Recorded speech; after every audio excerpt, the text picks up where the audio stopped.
Isang alahas na tindahan ang hindi pinansin ang interes ng isang matandang babae. Kinabukasan, binili niya ang kumpanya at tinanggal ang mga tauhan. Magandang araw sa lahat. Sulitin ang mga tahimik na sandali habang pinapanood ninyo. Bulong ni Rowena, maingat na lumapit sa tindahan. Ang Golden Dream Jewelry ay kumikislap ng kamangha-mangha, isang matalim na kaibahan sa tahimik na baryo na tinawag niyang tahanan. Ang kanyang basag na panyo ay nagmarka sa kanya bilang kakaiba sa mga elegante at bihis na tao na naglalakad-lakad sa paligid. Pagpasok ni Rowena, ang kampana ng pinto ay nagbigay ng malumanay na tunog. Sa loob, ang tindahan ay nag-aalab ng marangyang ambiance ng mga kumikislap na glass case, mga gintong ilaw na humihikayat at mga tauhan na maayos ang kasuotan na nasa likod ng mga counter. Ngunit nang dumating si Rowena, ang kapaligiran ay bahagyang nagbago. Ang ilang mga empleyado ay nagpalitan ng mabilis na tingin at isa sa kanila ay hindi napigilang ngumisi. "Magandang umaga," sabi ni Rowena, ang boses niya ay bahagyang nanginginig. "Pwede ko bang makita ang kwintas na nasa kaso doon?" Si Carmen, isang batang empleyado, ay tinignan si Rowena ng isang malamig at hindi alintanang tingin. "Pasensya na, alin po ang tinutukoy ninyo?" "Yung pilak na may asul na hiyas sa dulo," itinuro ni Rowena. Ang mukha ay kumikislap ng pag-asa. Inipon niya ang pera para dito, isang regalo sa kasal para sa kanyang apo. Bumuntong hininga si Carmen at umungol. "Yung kwintas na yon, siguro'y masyadong mahal para sa'yo." Nagulat si Rowena sa pagiging diretso ni Carmen, ngunit nanatili siyang kalmado. "Nakapag-ipon ako, pwede ko bang makita ito, pakiusap?" Si Carmen ay umiling ng marahan at tinawag si Ginoong Gonzalo, ang manager, na malapit sa counter. "Sir, gusto po ng babaeng ito na makita ang pilak na kwintas sa kanto." Lumapit si Gonzalo na may hindi pagkakasundo sa mukha. Ang pino niyang sweet ay labag sa kanyang hindi pagpapakita ng interes kay Rowena.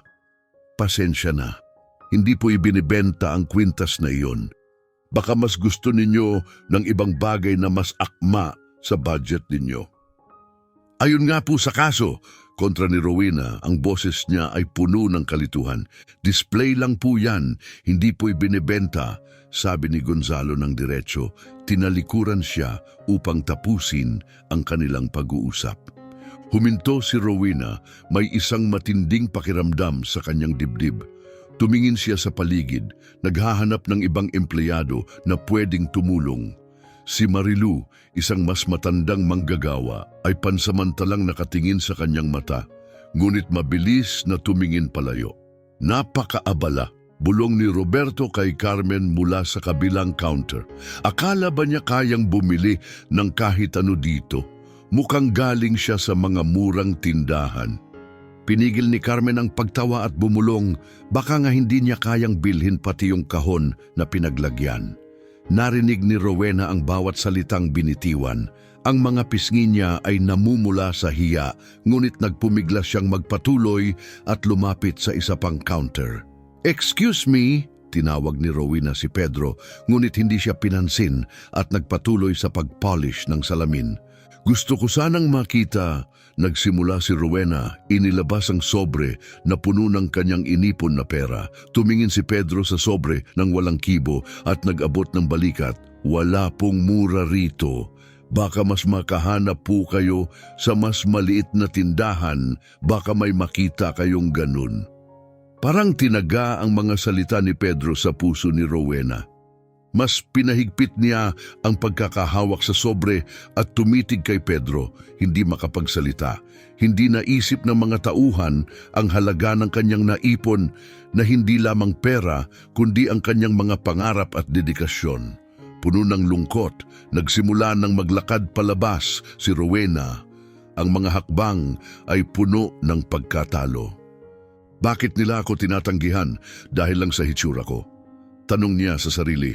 Ang puso niya ay parang lumulubog. Tumawa ang ilang mga tauhan sa likuran niya habang siya ay lumalabas. Sa labas, hawak ni Rowena ang kanyang bag ng mahigpit. Ang hangin ay hinihila ang kanyang panyo. Tumatagas ang luha, ngunit pinigilan niya ito. Okay lang, babalik ako, naisip niya, pinapalakas ang sarili. Sa kabila ng sakit, ang pag-iisip ng saya ng kanyang apo na si Carmen kapag natanggap ang kwintas ay nagpapatibay sa kanyang loob. Nang may bagong lakas, pumasok muli si Rowena sa tindahan at muling umalog ang kampana. Tumingin ang mga tauhan, kitang-kita ang kanilang inis. Mabilis na ibinaling ni Carmen ang ulo kay Roberto at bumulong, "Pwede ba? Babalik siya." Si Roberto ay sumulyap kay Carmen at saka kay Rowena at ngumisi. Tingnan natin kung anong gagawin niya ngayon.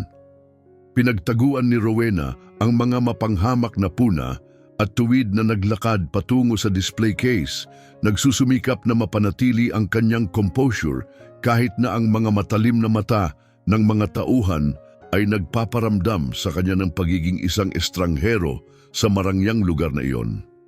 "Excuse me, pwede po bang ipakita ninyo sa akin yung kwintas?" Tanong ni Rowena. Ang boses ay mas matatag na ngayon, nagpapakita ng bagong kumpiyansa. Sumagot si Carmen ng malamig na tingin at nakataas ang mga braso. "Alin po? Marami pong kwintas dito." Itinuro ni Rowena ng tumpak yung pilak na may asul na bato. Habang tinatanaw siya ni Carmen, ngumisi siya at nagkunwaring humarap kay Pedro. "Akala mo ba kayang bilhin nito?" ang sabi niya ng may pang-iinsulto. Tumingin si Pedro kay Rowena ng may pag-aalinlangan. "Hindi ko alam, pero tignan natin." Lumapit siya sa display case at sa halip na kunin ang hinihinging kwintas, kinuha niya ang isang simpleng pilak na kadena. "Pwede po ito? Mas mura ito," mungkahi niya na hindi maitago ang kabagsikan ng tono. Sinaliksik ni Rowena ang kadena at kitang-kita ang kanyang pagkabigo. Hindi ito ang gusto ko. Interesado ako doon sa kwintas na may asul na bato." Pagtutok niya ng matibay. Nagtawanan si Carmen ng mapang-insulto, nagkunwaring nagulat. "Talaga? Yung kwintas na yan ay $1,200. Sigurado ka ba dyan?" Walang pag-aalinlangan, inilabas ni Rowena ang sobre na puno ng pera. "Meron akong pera dito. Pwede po bang ipakita ninyo yung kwintas?" Muling sumabog sa tawa si Carmen. "Pera? Hindi po kami tumatanggap ng cash dito. Mga card o bank transfer lang po." "Pero pera pa rin po yun, hindi ba?" Ang boses ni Rowena ay bahagyang nanghina. "Inipon ko po ito buong buhay ko para sa kwintas na yon." Nagbuntong hininga si Carmen at iniwasan siya. "Hindi po kami tumatanggap ng malalaking halaga ng cash. At honestly, hindi ko rin yata iniisip na seryoso kayong bibili ng kahit ano. Baka window shopping lang kayo." Puno ng luha ang mga mata ni Rowena at lalong tumindi ang kanyang inis. "Hindi lang po ako tumitingin. Gusto ko pong bilhin ang kwintas na iyon. Pwede po bang ipakita ninyo?" Dumating si Gonzalo, ang manager, na nakialam. Tumingin siya sa pera sa kamay ni Rowena at ngumisi ng kaunti. "Pasensya na, pero yung kwintas na yan ay para lang sa mga VIP clients." Nagulat si Rowena. "VIP clients? Pero naka-display naman po siya diyan. Bakit hindi ko po ito mabibili?" Lalong ngumisi si Gonzalo. "Kasi hindi po kayo ang target na customer namin. Mayroon po kaming ibang mga item na baka mas akma sa inyo. Hayaan niyo po akong magpakita." Hinaplos ni Rowena ang sobre at tumindi ang galit sa kanyang dibdib. Pakiramdam niya ay hindi siya pinapansin at wala siyang halaga, kaya naghinaw siya ng malalim na hininga upang kalmuhin ang sarili. "Kung hindi ninyo po ibebenta, hahanapin ko na lang po ito sa ibang lugar," aniya at naglakad patungo sa pinto. Nang siya'y lumabas, ang pangungutya ni Carmen ay sumunod sa kanya. Akala ba niya kayang bumili dito? Isang matandang mahirap na nagkukunwaring kaya niyang bumili ng isang bagay dito. Katawa-tawa. Ang tawanan ni na Carmen at Roberto ay narinig habang siya'y papalabas. Tinutusok ang kanyang dangal. Pabilis ng pabilis ang mga hakbang ni Rowena, ang luha ay dumaloy mula sa kanyang mga mata, ngunit sa loob, ang isang tahimik na galit ay nagsisimula. Habang naglalakad sa abalang kalsada, naramdaman ni Rowena ang matinding kalungkutan at bigat ng kanilang pang-iinsulto. Ang mapanghamak na tawanan ay sumasabay sa kanya, isang matinding paalala kung paanong siya ay binaba. Dahil lamang sa kanyang simpleng hitsura, biglang narinig niya ang isang pamilyar na tinig.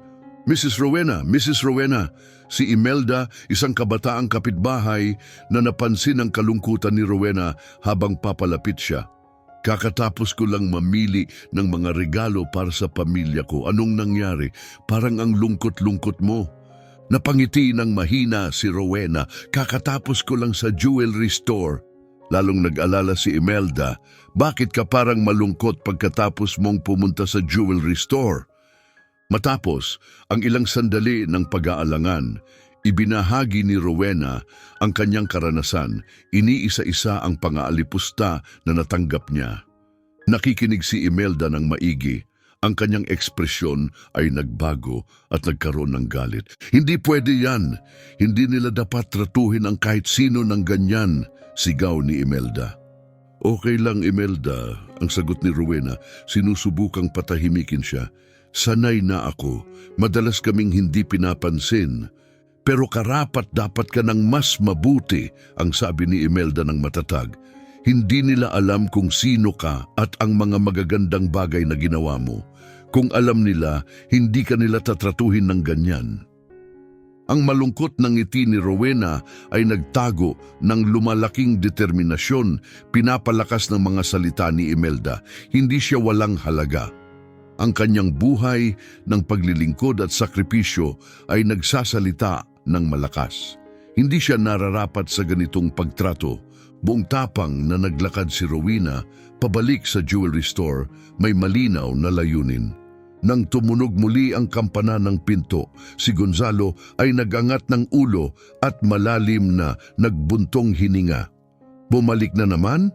Akala ko ba malinaw na kami? Huwag po kayong mag-alala. Wala po akong masamang intensyon. Gusto ko lang pong bilhin yung kwintas na sinabi ko, sabi ni Rowena. Ang boses ay puno ng determinasyon. Malapit sa display case, sumagot si Carmen ng may pangiinsulto. Hindi mo ba narinig yung sinabi ni Mr. Gonzalo? Hindi para sa mga katulad mo yung kwintas na yon. Pero meron po akong pera. Iginiit ni Rowena, muling ipinakita ang sobre upang ipakita ang kanyang hangarin. Tumawa si Pedro. Hindi ko nga alam kung sapat pa ang pera mo para lang sa kahon ng kwintas na yon. Panunuya niya na sinamahan ng tawa ni Carmen. Ang kanilang mga pang-iinsultong boses ay tumataas at napansin ito ng ibang mga mamimili. Isang babaeng bihis ng elegante na malinaw na madalas magpunta sa tindahan ang lumapit na may hitsura ng pagkamausisa. Anong nangyayari dito? Tanong niya. Isang maliit na hindi pagkakaintindihan lang, sagot ni Carmen na may panguuyam, hindi na nagtangkang itago ang kanyang pagkamuhi. Isang matandang babaeng may maling akala na kaya niyang bumili ng mamahaling alahas. Tiningnan ng babae si Rowena nang may panghuhusga at pagkatapos ay sumama sa pagtawa ni Carmen. Tunay ngang biro, komento niya. Ang mga pisngi ni Rowena ay namula sa hiya. Lumapit kay Gonzalo si Rowena at gumawa ng huling pakiusap. Gusto ko lang po sanang bilhin ito bilang regalo para sa aking apo. Pwede po bang ipakita sa akin ang kwintas? Nagkunwaring nag-isip si Gonzalo at pagkatapos ay nagbigay ng paunti-unting pagsang-ayon. Sige, ipapakita ko sa iyo, pero mag-ingat ka. Dapat mong patunayan na may kakayahan kang bumili ng kahit anong item dito. Patunayan ang aking kakayahan sa pera? Paulit-ulit na tinanong ni Rowena, naguguluhan sa hiling niyang patunay. Oo, hindi namin pwedeng sayangin ang oras sa mga hindi seryosong mamimili, sagot ni Gonzalo ng malamig. Tiwala po ako na sapat ang aking pera. Pagtutol ni Rowena, pinaghigpit ang pagkakahawak sa sobre. Cash, hindi yan ang tamang pamamaraan. Bumalik ka na lang gamit ang credit card o mga formal na financial statements. Sagot ni Gonzalo ng may pagwawalang bahala na tinatanggal ang mga huling pag-asa ni Rowena. Ang ibang mga mamimili sa tindahan ay nagbulungan. Ang mga tingin nila ay may halo ng pagka-curious at panghuhusga. Isang lalaki ang tumawa ng malakas. Absurdo ito! Akala niya ba'y nasa lokal na palengke siya? Puno ng kahihiyan at pakiramdam na siya'y naging palabas sa harap ng iba, ang puso ni Rowena ay mabilis na tumibok sa pagkahiya. Ngunit pinigilan niyang magluha. Nang may dignidad, itinutuwid niya ang katawan. Hinawakan ang bag at lumabas sa tindahan. Iniwan ang kanilang tawanan at pangungutya. Sa labas, huminto si Rowena sa isang bench. Ang buong katawan ay nanginginig mula sa galit at kahihiyan. Wala man lang nila akong tinitingnan bilang tao. Naisip niya ng mapait. May apoy ng pagtutol na umusbong sa kanya kahit na siya'y naguguluhan. Naupo si Rowena sa bench at mahigpit na niyakap ang kanyang bag habang ang pangungutya mula sa loob ng tindahan ay patuloy na bumabagabag sa kanya. Ang karanasang ito ng hayagang kawalan ng respeto ay mas masakit kaysa sa kanyang inaasahan. Okay ka lang ba? Isang malumanay na tinig ang nagtanong. Tumingin si Rowena at nakita ang isang matandang lalaki na may mabait na mukha. Hawak ang isang makinis na tungkod. Okay lang po ako, sagot ni Rowena ng mahina. Tinatago ang nararamdaman. Hindi ka mukhang okay. Obserbasyon niya, naupo sa tabi ni Rowena. Ako po si Mr. Ronald at madalas akong maglakad dito. Baka gusto mong ikwento kung anong nangyari. Naglaan ng oras si Rowena at dahan-dahang ibinahagi ang kanyang karanasan. Habang isinasalaysay niya ang kabagsikan ng mga tauhan sa tindahan at ang kanilang pagtanggi na siya'y paglingkuran, ang ekspresyon ni Ronald ay naging seryoso at puno ng hindi pagsang-ayon. Isang kahihiyan, sabi ni Ronald na may galit. May mga tao talagang akala nila kaya nilang husgahan ang halaga ng isang tao batay sa hitsura lang. Tumingin si Rowena sa ibaba, ang boses ay nanginginig. Gusto ko lang pong makabili ng espesyal na bagay para sa aking apo. Sa kabila ng mahabang panahon ng pagtitipid, tinratuhan nila akong hindi karapat-dapat, parang hindi ako nararapat sa lugar na yun. Tumigil si Ronald saglit pagkatapos ay nagbigay ng matibay na sagot. Ang nangyari sa iyo ay isang mas malawak na issue sa ating lipunan. Hindi tama ito at hindi tamang manatiling tahimik. Isang mahina na pagtango ang ginawa ni Rowena, patuloy na nag-iisip. Pero ano po ang magagawa ko? Isa po akong simpleng matandang babae. Ngumiti si Ronald ng magaan. Ang karunungan ay kumikislap sa kanyang mata. Minsan ang kailangan lang ay ang tiyaga. Hayaan mong tulungan kita na hamunin ang kanilang mga prehwisyo. Ang pag-uusap kay Ronald ay nagbigay lakas kay Rowena. Pinapalakas siya ng isang bagong pakiramdam ng kasamahan sa kanyang laban. Pagkatapos nilang maghiwalay, naglakad si Rowena, isang kombinasyon ng galit at determinasyon na sumik sa kanyang puso. Hindi ko sila papayagang basta akong itakwil, sabi niya sa sarili. Sa gabing iyon, umupo si Rowena sa kanyang simpleng mesa ng pagkain. Ang sobre na puno ng lahat ng kanyang ipon ay nasa harap niya. Bawat piraso ng pera ay kumakatawan sa mga taon ng matinding pagod. Nagbebenta ng gulay, nagbe-bake at tumutulong sa mga kapitbahay. Kinuha niya ang isang piraso ng papel at nagsimulang magsulat ng isang taus-pusong ngunit matibay na liham sa isang kilalang abogado sa kanilang lugar, ayon kay Ronald. Bagamat hindi niya ibinunyag ang buong plano, malinaw na kailangan niyang ng legal na tulong para sa isang mahalagang hakbang. Pagkaraan ng 1 linggo, nakatanggap si Rowena ng tugon. Si Mr. Ernesto, isang bihasang abogado na may profesional na itsura, ay bumisita sa kanya, dala ang kanyang briefcase. Mrs. Rowena, pagkatapos basahin ng inyong liham, nagsimula si Ernesto na upo sa tapat niya.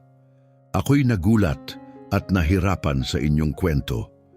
Talaga bang iniisip niyong bilhin ang jewelry store na iyon? Tumango si Rowena ng matatag. Ang mga mata niya ay kumikislap ng determinasyon. Hindi ko na kayang tiisin ang kawalan ng respeto. Gusto kong matutunan nila na hindi tama ang maghusga ng isang tao batay sa hitsura. Si Ernesto ay tumigil saglit, nagmuni-muni at pagkatapos ay nagbigay ng kaunting ngiti. Ang inyong determinasyon ay kahanga-hanga. Tutulungan ko kayo, ngunit kailangan nating magtulungan ng maingat. Ang tindahan ay bahagi ng isang korporasyon na nagbebenta ng ilang hindi gaanong kumikitang mga outlet. Ako ang magiging kinatawan ninyo sa mga negosasyon. Si Rowena, nag-aalangan ngunit determinado, ay nagtanong, malalaman po ba nila tungkol sa akin? Panatilihin nating lihim ang inyong identidad. Nakaranas na ako ng mga katulad na kaso. Kailangan nating kumilos ng mabilis dahil mabilis magbago ang mga oportunidad. Sumang-ayon si Rowena, mangyaring magpatuloy ayon sa kinakailangan, ang boses ay mas matatag kaysa sa kanyang nararamdaman. 1 linggo ang lumipas at ipinaalam ni Ernesto sa kanya. Tapos na po, Mrs. Rowena. Kayo na po ang may-ari ng Golden Dream Jewelry. Nanginginig, halos hindi makapagsabi ng pasasalamat si Rowena, humiling ng patuloy na pagiging lihim. Kung ito po ang inyong nais, mananatili po ang aming kumpidensyalidad hanggat hindi ninyo po ipinapahayag, tinitiyak ni Ernesto. Nang magtapos ang tawag, naramdaman ni Rowena ang isang halo ng tagumpay at pananabik. Ito ay simula pa lamang. Kinabukasan, bumisita si Rowena kay Ronald, ang nagbigay lakas sa kanya upang gawin ang matapang na hakbang. Habang umiinom ng kape, ikinuwento niya ang kanyang tagumpay. Ang tindahan ay nasa pangalan ko na, ibinunyag niya, may pride sa boses. Sumagot si Ronald ng malakas na nangiti. Mahusay! Ano ang susunod mong hakbang? Ipapakita mo ba ang sarili mo kaagad? Hindi, gusto kong obserbahan muna kung paano sila mag-operate at kung paano nila tinatrato ang iba bago ako gumawa ng desisyon, ipinaliwanag ni Rowena. Iyan ay matalino, tumango si Ronald. Kailangan mo ba ng tulong? Salamat, Ronald, pero ito ay isang bagay na kailangan kong gawin mag-isa, sagot ni Rowena ng mainit. Kinabukasan, nakapasok si Rowena sa Golden Dream Jewelry, bihis ng simpleng kasuotan. Hindi alam ng mga tauhan na ang kanilang bagong boss ay nandoon na sa gitna nila. Si Carmen, isa sa mga clerk, ay ngumisi nang makita si Rowena, ngunit nanatili si Rowena ng tahimik, nagmamasid. Nang pumasok ang isang magandang magkasintahan, agad na nagbago, sina Carmen at Pedro, pinapakita ang kanilang pag-aalaga sa kanila. Lumapit si Rowena kay Marilu sa ibang counter. Pwede ko bang makita ang pilak na singsing na ito? Tanong ni Rowena. Si Marilu, na may ilang sandaling pag-aalangan, ay sumunod at ipinakita ito, mas kaunti ang pagkamapanlait, ngunit nanatiling maingat. Magkano po ang singsing na ito? Tanong ni Rowena ng kalmado. 1 notary, sagot ni Marilu. Ang boses ay patag, hindi nagpapakita ng anumang palatandaan ng pagbabago sa loob ng pader ng Golden Dream Jewelry. Medyo hindi pangkaraniwan iyon, tugon ni Ernesto, patuloy na gumanap ng maayos sa kanyang papel. Pero kung iyan ang patakaran dito, mukhang kailangan kong sumunod. Tumango si Pedro, bahagyang nagulat sa pagsang-ayon ni Ernesto, at inutusan siya na pumunta sa isang malapit na mesa upang simulan ang proseso ng pag-verify. Matapos nilang umalis sa tindahan, nakipagkita si Ernesto kay Rowena sa parehong tahimik na kafe kung saan nila pinaplano ang kanilang estratehiya.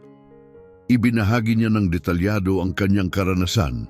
Pinagtibay ang mga hinala ni Rowena tungkol sa mga diskriminatoryong gawain sa Golden Dream Jewelry. Tinratuhan ako ni Pedro gaya ng ginawa niya sa iyo, iniisip na hindi ko kayang bilhin ang alahas batay sa hitsura ko. Malinaw na hindi ito isang isolated na insidente, isa itong pattern. Ipinaliwanag ni Ernesto, ang boses niya ay puno ng pagkainis. Makinig na mabuti si Rowena, ang kanyang determinasyon ay tumibay. Ito na ang nagpapatunay. Kailangan nating simulan ang pagbabago mula sa itaas pababa. Hindi sapat na palitan lang ang mga tauhan, kailangan nating baguhin ang buong kultura ng tindahan. Sumang-ayon si Ernesto, gagawa ako ng plano para sa komprehensibong pagsasanay ng mga tauhan sa mga etika ng customer service. Kailangan din natin ng bagong patakaran na magpapatupad ng respeto at pagkakapantay-pantay. Maganda iyon, sabi ni Rowena tumango ng matibay, at tungkol kina Carmen at Pedro, mukhang malinaw na kung ano ang kailangan nilang gawin. Hindi sila pwedeng manatili sa posisyon kung saan maaari nilang impluwensyahan ang kapaligiran ng tindahan ng negatibo. Ako na ang bahala sa mga kinakailangang hakbang para sa kanilang pagtanggal. Mahalaga na gawin natin ito ayon sa tamang proseso, tinitiyak na tayo'y makatarungan ngunit matatag, tiniyak ni Ernesto. Iminungkahi din niya na itaguyod si Marilu na nagpakita ng kahit konting profesionalismo kumpara sa mga kasamahan. Baka si Marilu ang magturo sa iba sa pamamagitan ng magandang halimbawa. Kung bibigyan natin siya ng tamang gabay, makakatulong siya sa pag-turn around ng tindahan. Nagmuni-muni si Rowena sandali. Bigyan natin siya ng pagkakataon na magtagumpay. Magbibigay ito ng malinaw na mensahe sa iba pang mga tauhan tungkol sa ating mga inaasahan. Sa pagkakaroon ng isang matatag na plano, nakaramdam si Rowena ng excitement. Hindi na siya basta nagre-react sa mga kahihiyan na natamo niya. Siya ngayon ay aktibong lumilikha ng isang kapaligiran na nagbibigay halaga sa dignidad ng bawat customer. Sa mga sumunod na linggo, ipinatupad ni Ernesto ang mga pagbabago. Pinalaya sina Carmen at Pedro pagkatapos ng isang transparent na proseso na nagdedetalye ng kanilang maling gawain at hindi pagtugon sa mga bagong etikal na pamantayan ng tindahan. Itinaas si Marilu at isinailalim siya sa isang management training program na nagbigay pansin sa respeto, inklusibidad at kahusayan sa customer service. Samantala, patuloy na nagsilbing isang hindi nakikilala si Rowena, madalas bumisita sa tindahan ng hindi nagpapakilala upang obserbahan ang mga patuloy na pagbabago. Nakita niya ang unti-unting pag-transform ng tindahan habang ipinatutupad ang mga bagong pulisya at nagsimulang magbago ang kapaligiran. Ang mga customer, anuman ang hitsura, ay tinatanggap ng may respeto at nakatanggap ng maingat na serbisyo. Sa wakas, ilang buwan nang lumipas, nagpasya si Rowena na oras na upang ibunyag ang kanyang pagmamay-ari. Nagdaos siya ng isang pulong kasama ang mga tauhan at nakatayo sa harap nila, ipinakilala ang sarili bilang hindi lamang kanilang boss, kundi bilang ang babaeng kanilang minsang iniwasan. Ako po si Mrs. Rowena at nandito ako ngayon hindi lamang bilang inyong boss, kundi bilang patunay ng kahalagahan ng pagpapakita ng respeto sa lahat, anuman ang kanilang pinagmulan o kung paano sila magdamit. Nagsimula siya. Ang boses ay matatag at malakas. Tahimik na nakinig ang mga empleyado, nagulat na pagtanto nilang ang babaeng kanilang niyurakan ay siya na ngayon ang nagtatakda ng kanilang mga hinaharap. Marami sa inyo ang nakitang magbago at ipinagmamalaki ko ang mga hakbang na nagawa natin. Ang tindahang ito ay isang lugar kung saan lahat, mula sa iba't ibang antas ng buhay ay dapat maramdaman na malugod na tinatanggap at pinahahalagahan. Patuloy ni Rowena, ang mata ay dumaan sa buong silid, nakatingin sa bawat isa sa mga empleyado. Sa muling nabuhay na layunin, nagtulungan si Rowena at ang kanyang mga tauhan upang gawing modelo ng kahusayan sa customer service ang Golden Dream Jewelry. Sa ilalim ng kanyang pamumuno, hindi lamang pinanatili ng tindahan ang kanilang mga suki, kundi nakahatak din ng mga bagong customers na narinig ang tungkol sa kamanghamanghang pag-turn around dito at ang kanilang pangako sa pagkakapantay-pantay. Sa kanyang paglalakbay mula sa pagiging isang na-dismiss at hindi nirerespetong customer patungo sa isang transformative na leader, hindi lamang itinama ni Rowena ang isang mali, kundi nagtakda rin siya ng bagong pamantayan kung paano dapat mag-operate ang mga negosyo na nakaugat sa respeto at pagkakapantay-pantay. Nakatayo si Carmen, pinagmamasdan ang palitan ng mga salita, at tahimik na sinabi kay Roberto, "Tingnan mo yang mahirap na yan, siguro isa na namang window shopper." Sumagot si Roberto ng tawa, tinatanggal ang halaga ng sitwasyon bilang isang pag-aaksaya ng oras. Samantala, nanatili sa kalmado si Ernesto, nagbigay ng magalang ng ngiti at umalis sa tindahan. Nakipagkita siya kay Rowena at ibinahagi ang kanyang karanasan. "Tulad lang ng nangyari sa akin," sagot ni Rowena, kitang-kita ang kanyang kalungkutan. "Tama," sabi ni Ernesto, "pero alam mo, ito ay magsisilbing matibay na ebidensya. Kailangan lang natin ng ilang karagdagang pagkakataon para makumpleto ang kaso natin." Kinabukasan, humiling si Rowena kay Jennifer, isang matandang kaibigan, na bumisita sa tindahan. Si Jennifer, isang retiradong guro, ay bihis ng maayos, ngunit hindi marangya at may daladalang luma na handbag. Pumasok siya sa tindahan na may masiglang ngiti, ngunit agad sinalubong ng mga hindi maipaliwanag na tingin ng mga tauhan. "Pwede ko bang makita ang ilang pilak na singsing?" tanong ni Jennifer, lumapit kay Carmen. Si Carmen ay ngumisi at tinulungan si Marilu. "Marilu, pwede mo bang tulungan siya? May ginagawa lang ako." Pagkatapos ay naglakad palayo, hindi interesado sa pagtulong kay Jennifer. Si Marilu, bagamat hindi masyadong magiliw, ay tumulong kay Jennifer na makita ang ilang singsing. "Ang presyo nito ay $80, sabi ni Marilu ng patag na tono. Tumango si Jennifer, nagpapakita ng pagpapahalaga. "Salamat, pag-iisipan ko muna." Ngunit habang papalabas na siya, narinig niyang tumawa si Carmen ng malakas kay Roberto. Wala siyang kayang bilhin. Nandyan lang siya para magpalipas oras. Matapos mangalap ng mga ulat mula kay Ernesto at Jennifer, naramdaman ni Rowena na sapat na ang ebidensya. Inubos niya ang gabi sa pagbabasa ng mga masusing tala ni Ernesto, at bawat salaysay ng kanilang hindi magandang pagtrato ay lalong nagpataas ng kanyang inis.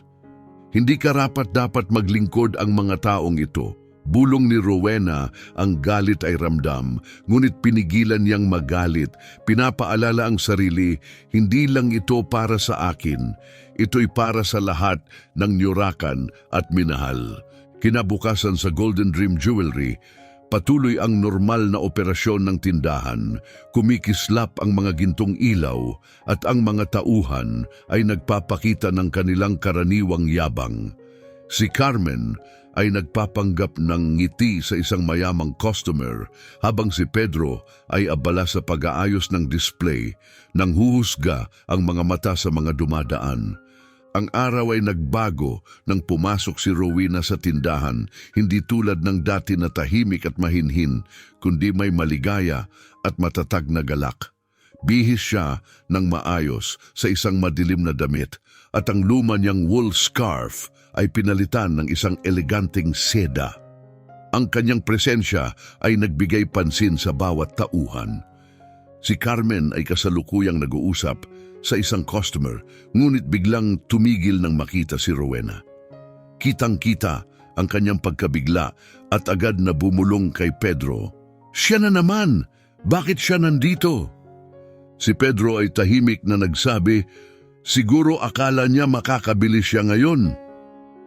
Tuwid na naglakad si Rowena papunta sa gitna ng tindahan, ang mga takong ng sapatos ay kumakabog sa marmol na sahig. Tumigil siya sa pangunahing counter, tumingin sa mga tauhan. Lahat magtipon dito, utos ni Rowena. Ang boses niya ay malakas at malinaw. Nagtinginan ng mga tauhan, naguguluhan at inis. Si Carmen ay sumagot ng matalim, nagmumungkahi kami ng mga customer. Nanatili si Rowena na matatag, tinitigan ng matalim si Carmen. Kailangan ko kayong lahat dito. Ngayon! Dumating si Gonzalo, ang manager, mula sa kanyang opisina na may hawak na folder. Tiningnan niya si Rowena at ang kanyang unang gulat ay mabilis na napalitan ng arrogance. Madam, maliban na lang kung bibili kayo, hindi niyo pwedeng guluhin ang aming trabaho ng ganito. Tiningnan ni Rowena si Gonzalo, isang maliit na ngiti ang sumulak sa kanyang mukha. Akala niyo ba hindi ako nababagay dito? Inilabas niya ang isang set ng mga dokumento mula sa kanyang bag at inilapag ito sa counter. Ako na ngayon ang may-ari ng tindahang ito. Nanahimik ang buong tindahan nang magtama ang mga mata ng mga tauhan, si Carmen, si Pedro at ang iba pang mga empleyado na hindi makapaniwala. Si Gonzalo ay nagkunot ng noo, mabilis na tinitigan ang mga dokumento at pagkatapos ay bumalik kay Rowena na ngayon ay naguguluhan. Siguro nagbibiro ka, sabi niya.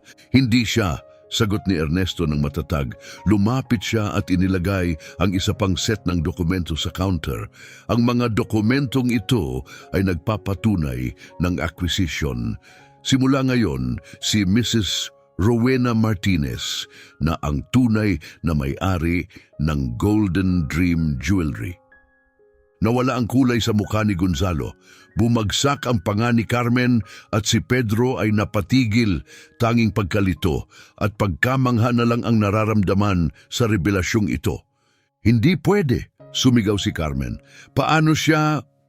Tahimik, utos ni Rowena, ang tono ay matatag at hindi pwedeng labagin.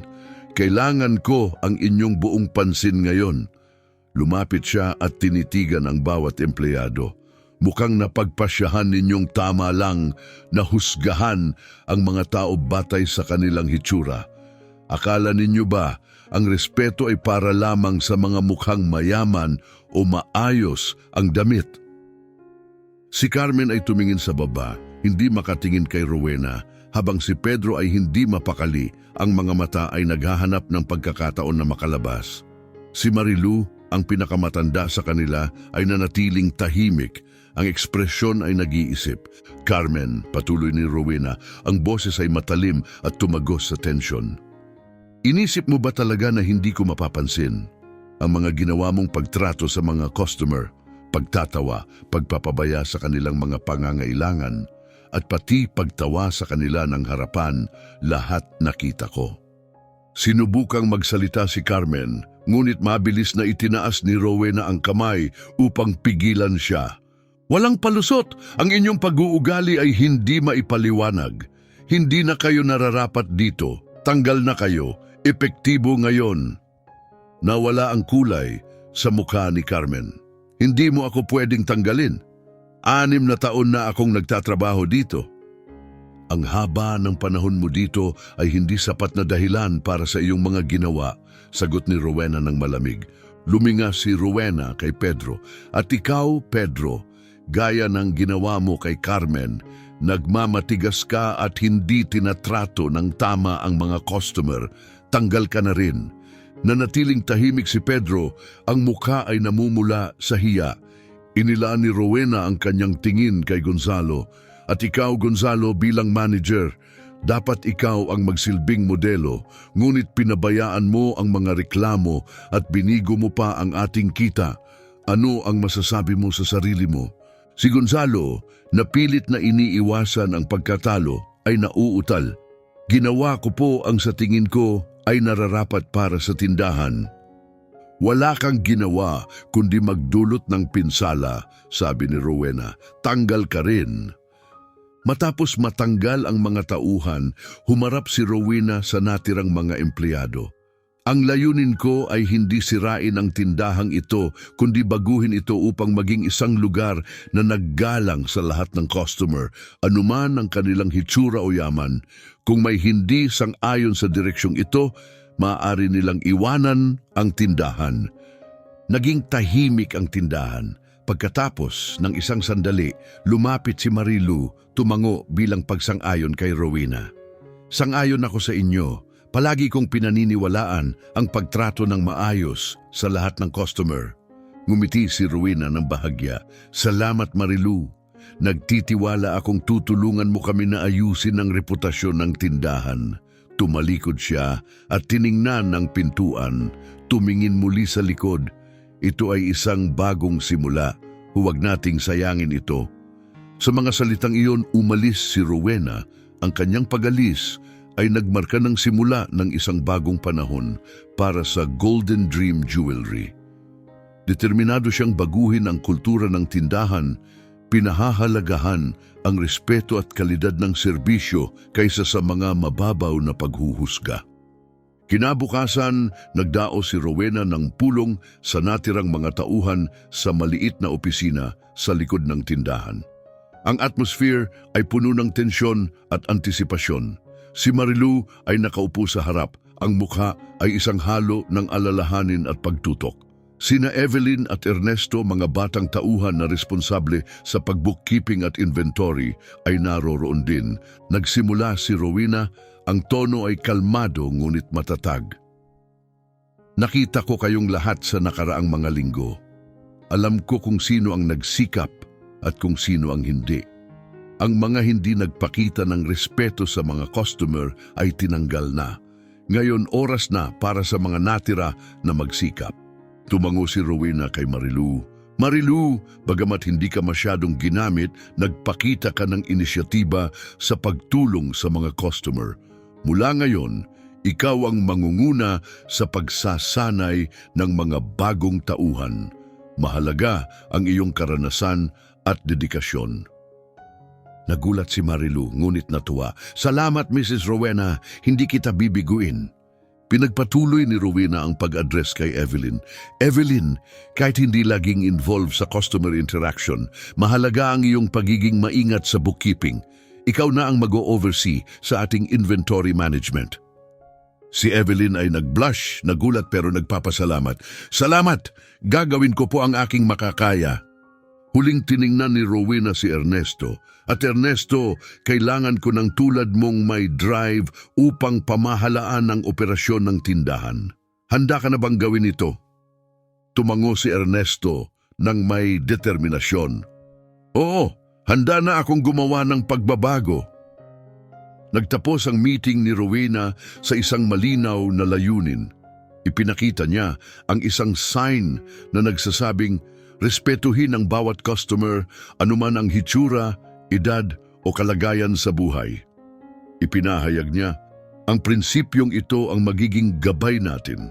Titingnan nating siguraduhin na ang bawat taong pumapasok sa tindahan ay nararamdaman na pinahahalagahan at respetado kahit hindi bumili.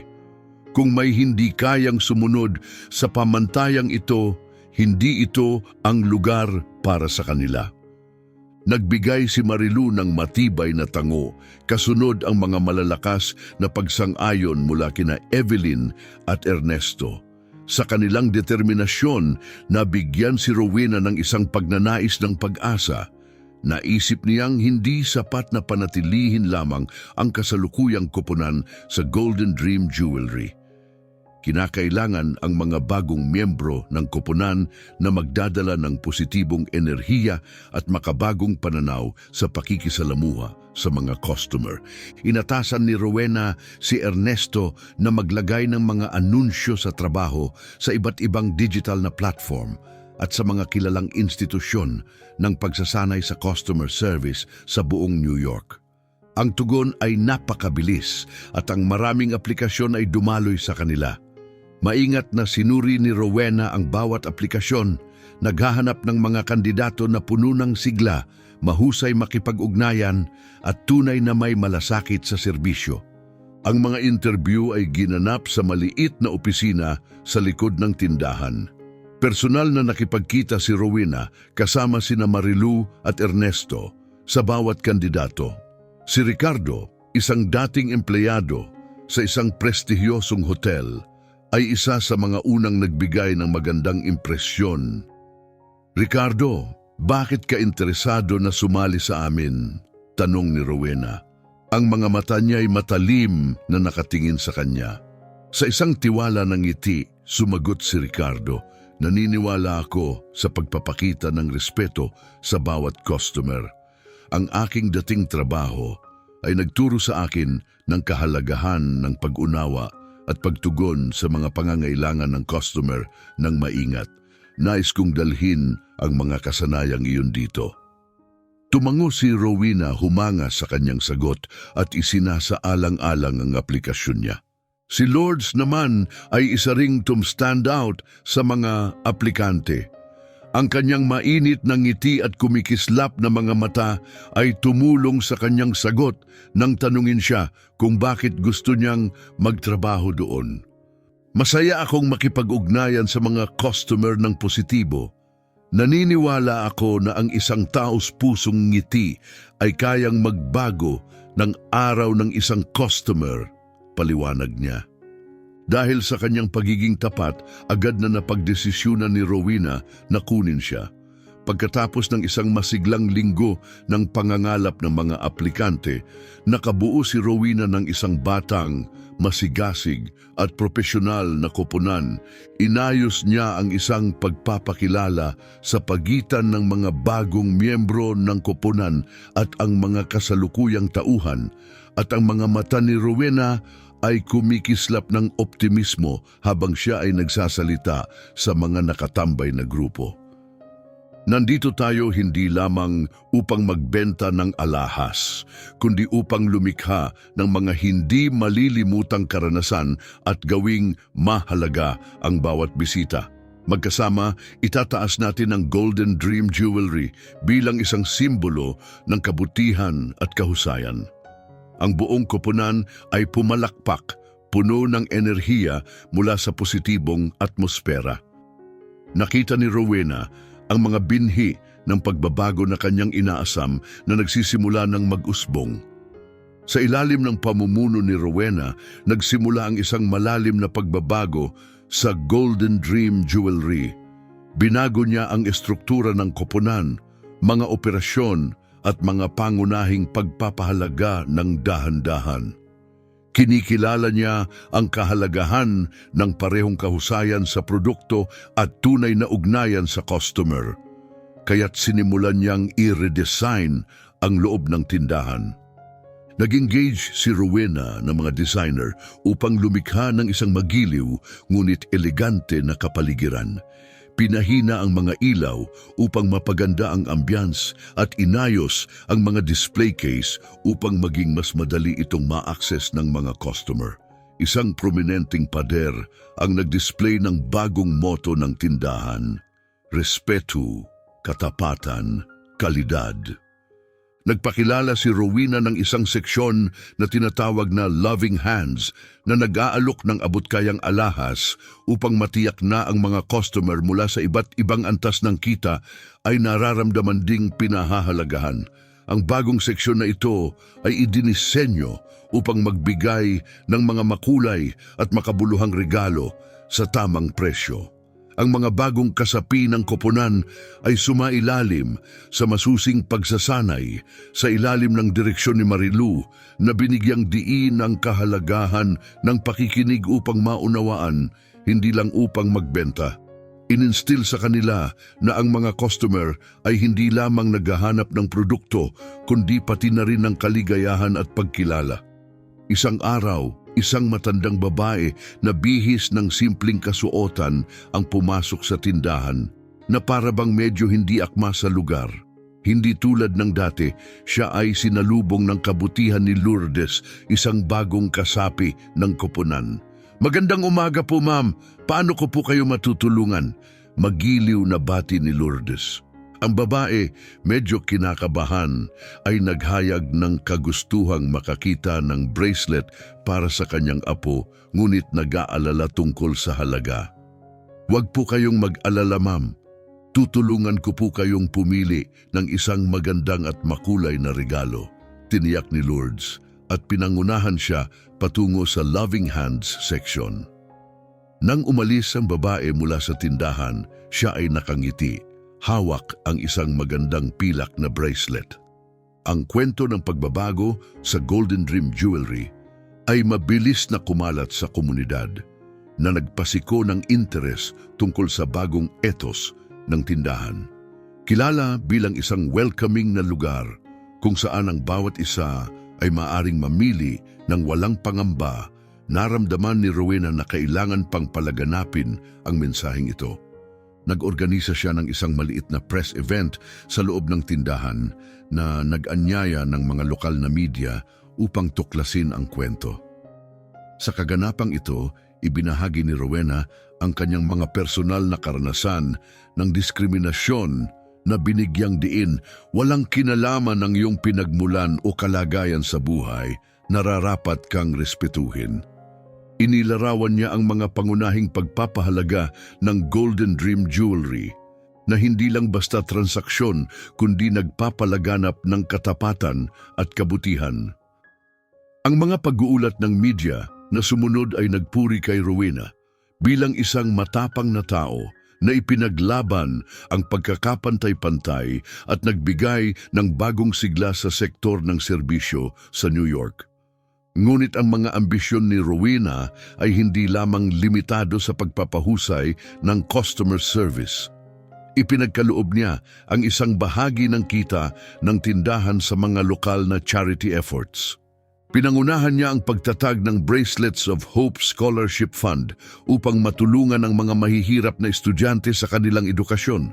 Nagbigay din siya ng pondo para sa isang vocational training program para sa mga matatandang kababaihan na nagbibigay sa kanila ng pagkakataon na matutunan ang mga kasanayan sa paggawa ng handicrafts para sa kanilang ekonomikong kalayaan.